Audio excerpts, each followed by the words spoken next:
Bienvenue dans cette maison de prière. Je suis reconnaissant au Seigneur pour votre désir de voir le réveil se manifester dans votre vie personnelle, mais aussi dans votre église locale et dans le monde.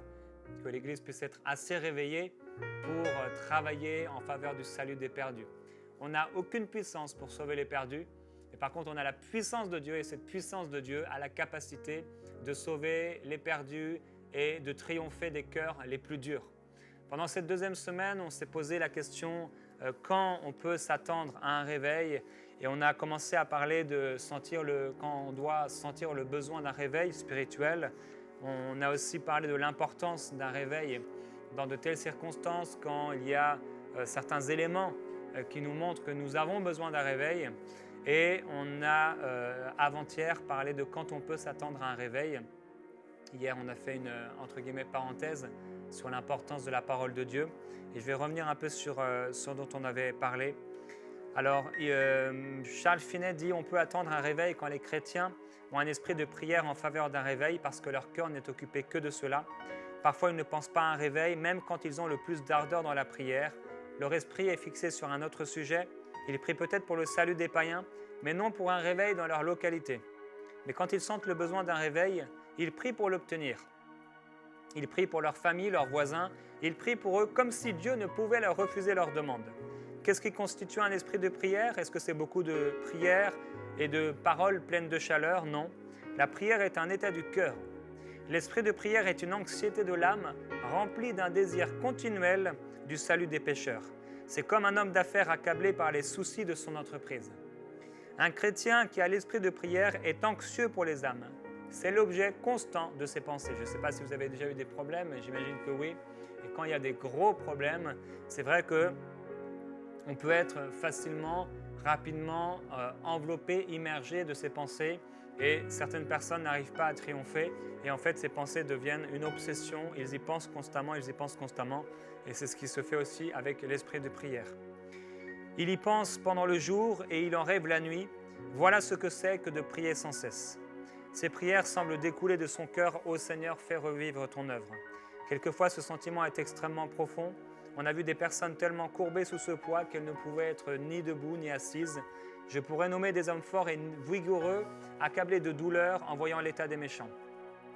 Et là, il va parler d'un réveil et du verset de l'apôtre Paul dans Galates au chapitre 4, verset 19, qui dit « Mes petits enfants pour lesquels je suis en travail d'enfantement ».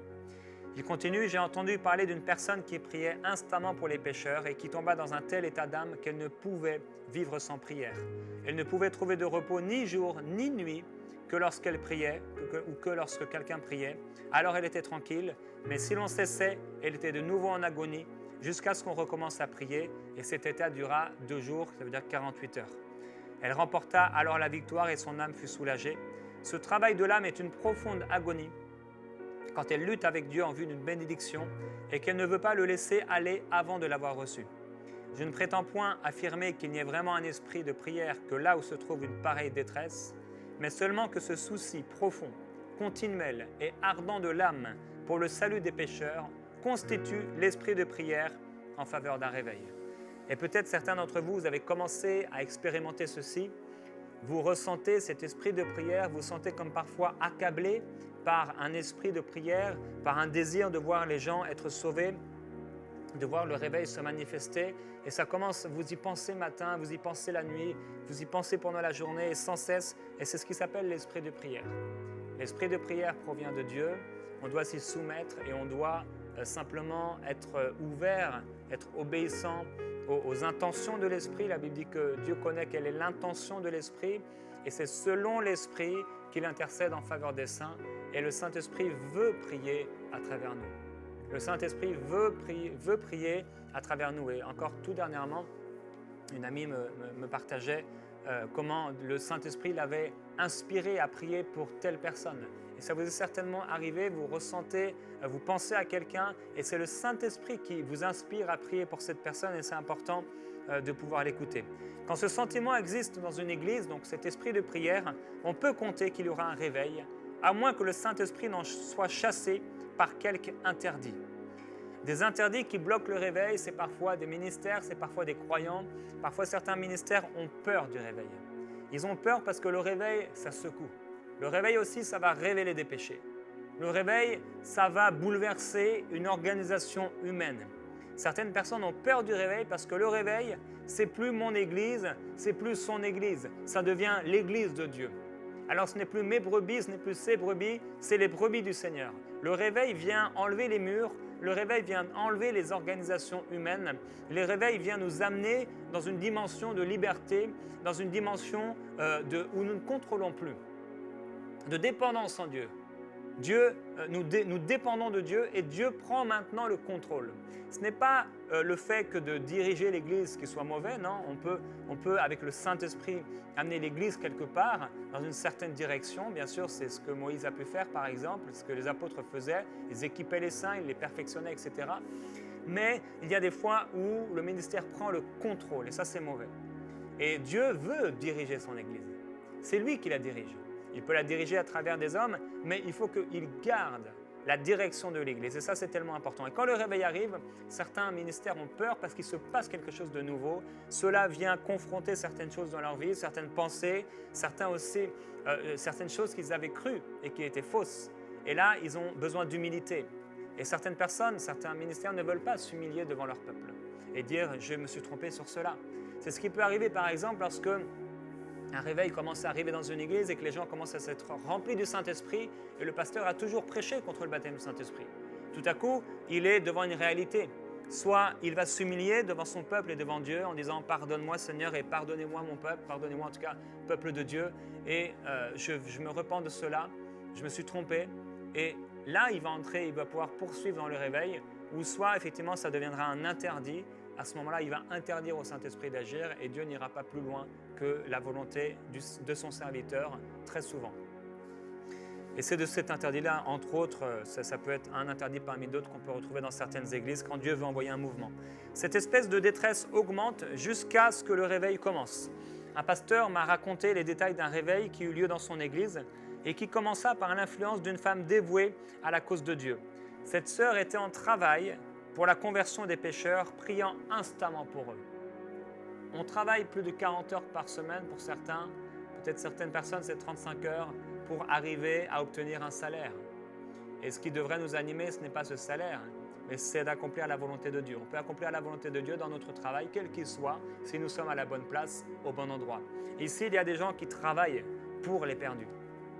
La Bible va parler de ces veuves qui sont là et qui vont œuvrer pour le royaume de Dieu jour et nuit, qui vont prier pour le royaume de Dieu jour et nuit.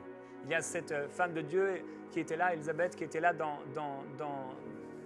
le temple de Dieu. Elle servait Dieu jour et nuit. Et il y a des gens comme ça qui servent le Seigneur et Dieu certainement veut nous appeler à prier instamment pour les perdus, à travailler pour les perdus. Et je ne sais pas si vous travaillez pour les perdus, mais certainement Dieu vous appelle aujourd'hui à travailler pour les perdus. Est-ce que vous voulez ce travail? Souvenez-vous de toutes les fois où Jésus a donné l'exemple d'un directeur ou d'une personne qui avait des employés et qui partait pour un temps. Et qu'est-ce qu'il faisait cette personne? Qu'est-ce que faisait cette personne? Eh bien, il laissait soit des talents à des gens, soit des responsabilités à des personnes. Et on voit que parmi ces personnes, il y en a qui accomplissaient la volonté de Dieu et d'autres non. D'autres qui passaient leur temps à se réjouir, à perdre leur temps, à perdre leur argent et même parfois à tomber dans le péché, à devenir méchants avec les gens et ils passent complètement à côté. Mais il y a un peuple mis à part et je prie que vous soyez ce peuple, que nous soyons ensemble ce peuple mis à part, ce peuple qui travaille dans les dons que Dieu nous a donnés. Dieu nous a donné des talents, Dieu vous a donné un talent et ce talent, il faut le faire fructifier pour le royaume de Dieu. Ce n'est pas normal que vous ayez des talents et qui ne servent pas à la gloire de Dieu. Ce n'est pas normal si vous êtes une personne dans les affaires, dans le business et que ce business ne serve pas au royaume de Dieu. Ce n'est pas normal si Dieu vous a fait prospérer financièrement et les finances, vous gardez tout pour vous et rien pour le royaume de Dieu ou simplement toujours des miettes pour le royaume de Dieu. Ça n'est absolument pas normal. Ce n'est pas normal si vous avez des dons dans le chant, dans un instrument ou dans l'écriture ou dans un quelconque don, c'est comme cette femme qui était là, Dorca, et qui cousait, elle faisait des vêtements pour les gens. Elle servait Dieu dans son don. Elle ne s'est pas dit « Oh, mais c'est ridicule mon don, qu'est-ce que je peux faire pour l'Église? Je vois les chantres qui sont là, je vois les ministères, moi je suis une toute petite femme, la seule chose que je sais faire, c'est coudre des vêtements. » Non, elle ne s'est absolument pas dit ça. Elle s'est dit « Je peux servir le Seigneur. » Parce que quand on a un cœur pour Dieu, on veut le servir dans les dons qu'il nous a donnés. C'est tellement important et c'est une parole pour plusieurs aujourd'hui. Vous avez reçu des dons et il faut que ce don serve au Seigneur. Parfois, les gens attendent des révélations, ils attendent la descente d'une horde d'anges, ils attendent des révélations surnaturelles, extraordinaires, alors que le Saint-Esprit simplement leur a mis à cœur de faire quelque chose. Ils ressentent simplement ou ils voient, ils ont un besoin, ils voient des besoins, ils ont un talent et ce talent peut répondre à ce besoin dans l'Église de Dieu. C'est important de faire ce que le Saint-Esprit nous inspire à faire et de répondre aux besoins. Cette espèce de détresse augmente donc jusqu'à ce que le réveil commence. Un pasteur m'a raconté les détails d'un réveil qui eut lieu dans son église et en parlant de cette femme, ce passage dit « Plus elle priait, plus sa détresse augmentait. Enfin, elle alla parler de son état au pasteur, lui demandant de convoquer une réunion pour les personnes anxieuses au sujet de leur âme, car elle en sentait la nécessité. Le pasteur, qui n'éprouvait rien de semblable, la renvoya. La semaine suivante, elle revint le supplier, en lui disant qu'il y viendrait assurément quelques personnes et qu'elle sentait que Dieu allait répandre son esprit. Mais il la renvoya de nouveau. Elle lui dit enfin « Si vous ne convoquez pas la réunion que je vous demande, je mourrai, car il se prépare certainement un réveil. » Le dimanche suivant, le pasteur dit que si quelques personnes désiraient s'entretenir avec lui touchant le salut de leur âme, il serait à leur disposition tel soir de la semaine. Il n'en connaissait aucune qui fût inquiète quant à son salut, mais lorsqu'il arriva à la réunion, à son grand étonnement, il trouva un grand nombre d'âmes anxieuses. N'est-il pas évident que cette femme savait qu'il y aurait un réveil? Appelez cela une révélation ancienne ou nouvelle, ou encore autrement, je dis que c'était l'esprit de prière qui montrait à cette femme qu'il allait y avoir un réveil. Le secret de l'Éternel lui avait été révélé. Dieu avait tellement rempli son cœur qu'elle n'avait pu se contenir plus longtemps. Quelquefois, des pasteurs ont été dans une détresse semblable au sujet de leur Église, et ce sentiment devenait si violent qu'il leur semblait ne plus pouvoir supporter la vie s'ils ne voyaient un réveil. Il arrivait que des anciens, des diacres ou de simples laïcs ont l'esprit de prière pour demander un réveil, et cela à un tel degré qu'ils luttent avec Dieu victorieusement jusqu'à ce qu'il répande son esprit. Le premier rayon de lumière qui brilla au milieu des ténèbres dans lesquelles étaient plongées les églises d'Oneida à la fin de 1825 provint d'une femme ayant une mauvaise santé qui, je crois, n'avait jamais été témoin d'un puissant réveil. Son âme était tourmentée au sujet des pécheurs et comme en agonie pour le pays. Elle ne savait ce qui la troublait, mais elle était obligée de prier toujours davantage, au point que cela semblait consumer son corps. Enfin, remplie de joie, elle s'écria « Dieu est venu, Dieu est venu, il n'y a point de doute, l'œuvre est commencée et va s'étendre sur tout le pays. » Bientôt après, effectivement, les membres de sa famille furent tous convertis, et l'œuvre commencée s'étendit sur toutes ces contrées. Pensez-vous que cette femme se fut trompée? Non, vous dis-je, elle savait qu'elle avait remporté la victoire en luttant avec Dieu dans la prière. Et peu de chrétiens connaissent quelque chose de cet esprit de prière qui lutte victorieusement avec Dieu. J'ai été stupéfait en lisant des récits d'après lesquels des réveils auraient éclaté sans cause. Personne ne savait pourquoi. En examinant parfois de tels cas, j'ai appris que bien que personne n'eût rien dit à ce sujet, il se trouva qu'un dimanche, les membres de l'Église virent clairement par la physionomie des personnes présentes que Dieu était là. L'esprit de prière.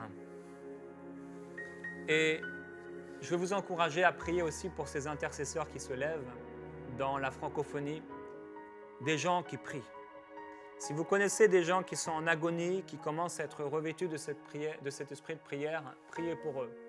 Parce qu'ils ont besoin d'être renouvelés, ils ont besoin d'aller jusqu'au bout et de ne pas arrêter de prier avant le réveil. Dieu veut amener un réveil dans l'Église et c'est surnaturel. Et cela va demander du temps à genoux dans la prière. Cela va demander des heures de prière, parfois des nuits de prière, des semaines de prière, parfois pour certaines personnes des mois de prière.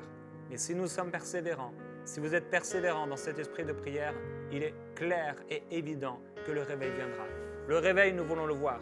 Nous voulons voir la gloire du Seigneur se lever. Nous voulons voir ce réveil illuminer le cœur des gens, transformer la vie des gens.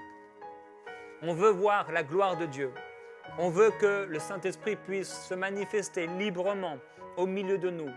Je désire tellement et certainement Dieu amène même ce désir en moi pour vous, que vous puissiez entrer dans ce réveil, que vous puissiez prier jusqu'au bout pour ce réveil, que vous ne soyez pas satisfait de votre vie, de la vie de l'Église sans voir le réveil.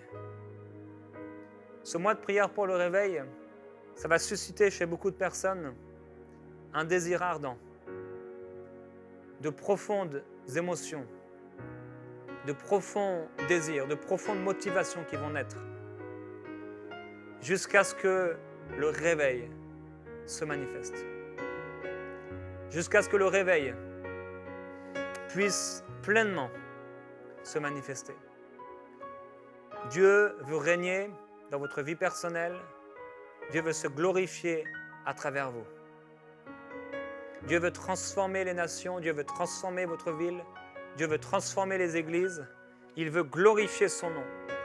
Il veut que son nom soit connu de tous parce qu'il est Dieu, parce qu'il est glorieux, parce qu'il est merveilleux. Alléluia. On va maintenant prier. On va continuer à chercher la présence de Dieu.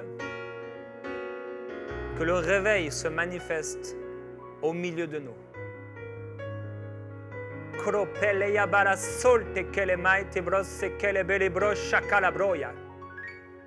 y a plusieurs personnes, vous avez des résistances à l'intérieur de vous, des résistances qui sont là, et ça doit être brisé dans le nom de Jésus.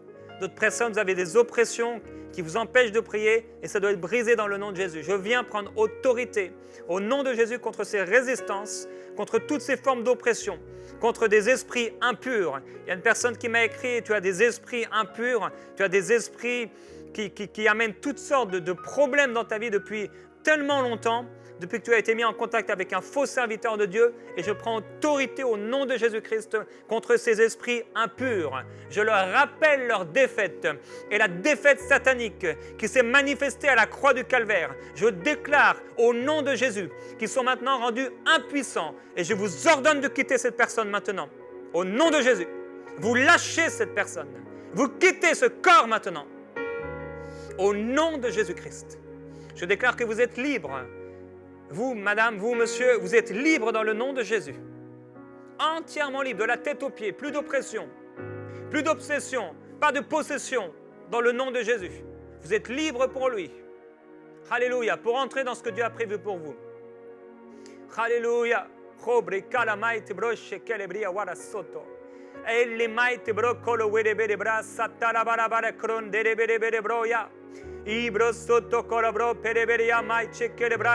Commencez à prier pour les perdus de votre entourage. Commencez à penser à eux.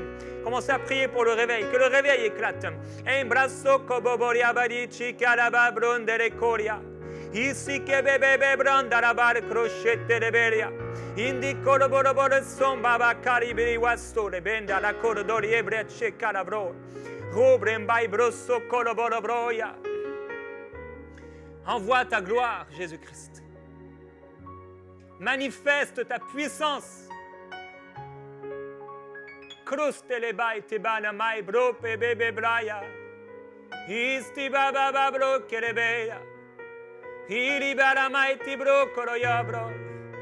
Kiri bria babaria son de reberia. O kindara bari bria sotoloro ibria le kolobroya. Je déclare qu'une armée se lève. Une armée d'intercesseurs. Une armée de personnes qui entrent dans l'agonie de l'esprit. Qui entrent dans la dimension de l'esprit. Qui entrent dans cet esprit de prière. Qui vivent dans cet esprit de prière. Père, oui, trouve en nous un cœur disponible. Trouve en nous un cœur disponible. Un cœur disponible pour prier. Merveilleux Saint-Esprit. Pendant longtemps, tu as lutté avec les hommes. Tu as lutté avec les hommes pour trouver en eux un cœur sensible, un cœur pur, un cœur qui t'est agréable, un cœur disponible, un cœur malléable. Père, trouve en nous ce cœur. Trouve en nous ce cœur malléable, ce cœur disponible. Trouve en moi ce cœur, Père. Je veux encore mourir à moi-même. Je veux encore rappeler à cette chair qu'elle est crucifiée. Je ne m'appartiens plus à moi-même. Je suis à Christ. Je suis à Dieu. Je servirai le Seigneur. Moi et ma famille, nous servirons Dieu. Mon Église servira Dieu. Ma nation servira Dieu. Mon pays servira Dieu. La francophonie servira Dieu. Cette génération servira Dieu. Réveille, Père, réveille, réveille l'Église. Réveille les âmes. Réveille ce qui est endormi. Je prophétise sur ces ossements desséchés. Je prophétise sur tout ce qui est sec, sur tout ce qui est endormi, sur tout ce qui est paresseux. Je déclare un zèle nouveau. Je déclare la gloire de Dieu. Je proclame le réveil, un réveil surnaturel, une transformation dans les motivations, un changement de cœur. Un changement de cœur, Père. Ranime ton œuvre, ranime ton œuvre. Ranime ton œuvre, Père Céleste. Je prie qu'il y ait des hommes et des femmes, Père, qui se mettent à genoux et qui n'aient plus peur des choses surnaturelles, qui n'aient plus peur, Seigneur, et qui ne soient plus retenus par les choses de ce monde, qui n'aient plus peur d'aller loin dans les profondeurs de l'esprit à cause du prix à payer, merveilleux Jésus, qui n'aient plus peur à cause de témoignages de persécutions qu'ils ont entendus et ils ont peur d'aller trop loin dans l'esprit. Je prie que ce ne soit plus le cas, mais je prie qu'ils plient les genoux devant toi et qu'ils puissent voir ta gloire, qu'ils puissent agoniser dans l'esprit, qu'ils puissent enfanter des âmes et qu'ils puissent se réjouir à cause de ton œuvre. Oui, glorieux Esprit de Jésus, j'ai confiance en toi, j'ai confiance en ta puissance, j'ai confiance en ta parole, j'ai confiance que tu ranimes le cœur de beaucoup, que tu transformes des églises entières dans la francophonie, des groupes de maisons, des hommes et des femmes qui sont complètement transformés parce que tu veux accomplir ton œuvre, tu veux ranimer ton œuvre. Tu veux la raviver, tu veux la faire brûler, tu veux, Seigneur, amener un feu, afin que la lumière soit vue, afin que la lumière véritable puisse paraître enfin aux yeux du monde perdu. Glorieux Jésus, nous avons faim et soif de toi. Nous voulons voir ta gloire, nous voulons voir ta puissance, nous voulons te voir, Seigneur Jésus-Christ, glorifier ton nom. Glorieux Père, tu es extraordinaire et merveilleux. On veut voir ta puissance. On veut voir, Seigneur Jésus, ton nom être connu sur toute la terre. On veut voir ta main s'étendre pour sauver les perdus, pour arracher les perdus, pour les arracher au monde présent, au siècle présent, les voir être transformés par toi. Père, illumine les yeux de nos cœurs afin que nous puissions nous saisir des réalités de l'esprit, que nous puissions vivre non plus pour nous-mêmes, mais pour ton royaume. Glorieux Jésus, que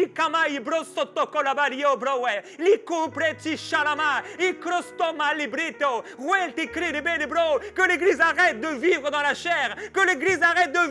chair, mais que l'Église puisse vivre dans l'esprit. Je prie que tes enfants puissent vivre dans l'esprit. Je t'en prie, Père, que l'intelligence de ton peuple et les raisonnements ne t'empêchent pas d'agir, que les raisonnements de ton peuple qui veut tout calculer, qui veut tout comprendre, ne t'empêchent pas d'agir et de sauver. Ton bras n'est pas trop court, mais ce sont nos mentalités, ce sont nos péchés qui t'ont empêché de sauver et d'agir jusqu'ici. Envoie ta puissance, que le nom de Jésus soit connu, qu'il y ait des miracles, des guérisons extraordinaires, que nous ne soyons plus jamais arrêtés par des raisonnements contraires à ta parole. Tu as dit que tout était possible à toi, que tout était possible à celui qui croit. Je veux croire ta parole.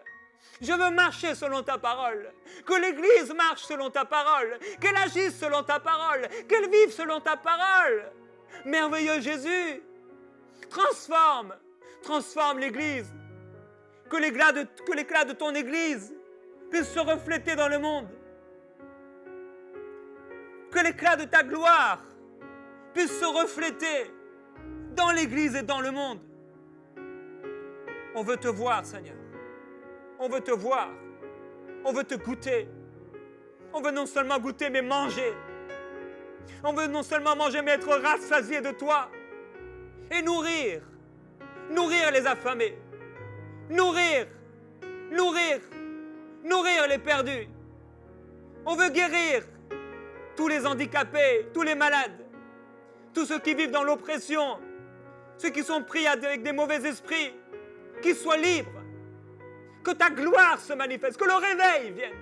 Je prie que les églises puissent prier pour le réveil, puissent prier en faveur du réveil. Père, suscite dans le cœur de ton peuple un désir ardent que tu réveilles ce monde, que tu réveilles l'Église. Glorifie ton nom à travers les médias. Glorifie ton nom dans cette génération. Père, je prie que l'Église puisse reprendre sa place dans les médias. Que l'Église puisse reprendre sa place dans les médias. Puisse reprendre sa place dans le sport. Puisse reprendre sa place dans la politique. Puisse reprendre sa place dans toutes les sphères de la société. Que ta gloire éclate. Je prie, Père, qu'il y ait des émissions de télévision qui passent sur les grandes chaînes publiques dans les pays francophones où ta gloire se manifeste, comme nous l'avons vu avec Billy Graham à l'époque. Père, que ce genre d'émission puisse paraître dans nos pays, afin qu'un grand nombre vienne à toi. Je prie, Père, pour un bouleversement spirituel dans les nations, dans l'atmosphère de ce monde. Tu as dit que le Dieu de ce siècle aveuglait les gens, mais tu as dit que l'esprit qui est en nous est beaucoup plus grand, beaucoup plus puissant, beaucoup plus fort que cet esprit méchant. Glorifie ton nom, Père. Je reprends au nom de Jésus-Christ, par l'autorité que tu nous as donnée, cette place dans les médias, cette place à la télévision, afin qu'on entende des évangélistes, qu'on entende des messages, la bonne nouvelle de l'évangile prêchée, et que des gens soient sauvés. Qu'en France, on voit sur TF1, qu'on voit sur les chaînes publiques, qu'au Canada, on voit sur les chaînes publiques, en Côte d'Ivoire et ailleurs, dans la francophonie, la prédication de l'évangile de gloire. Et qu'à cause de cela, à cause de cette prédication, un grand nombre d'hommes et de femmes soient sauvés et parviennent à la connaissance de la vérité. Père, glorifie-toi. Glorifie-toi. Glorifie-toi, Seigneur, dans cette génération. C'est notre prière. C'est ma prière, Père. Glorifie-toi. Glorifie-toi. Glorieux Jésus-Christ. Tu es saint et merveilleux.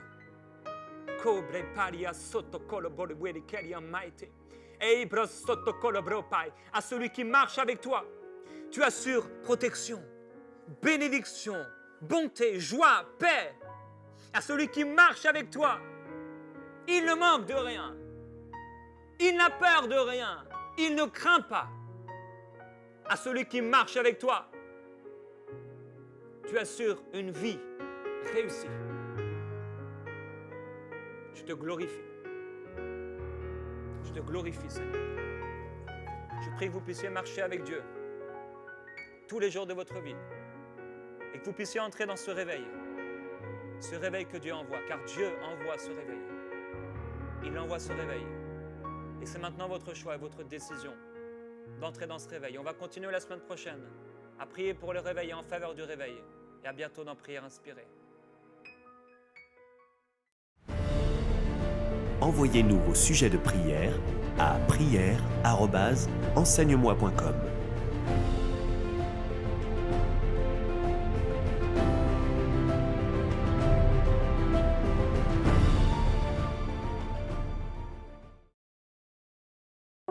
Cette émission est rendue possible grâce au précieux soutien des partenaires d'Enseigne-moi Canal International.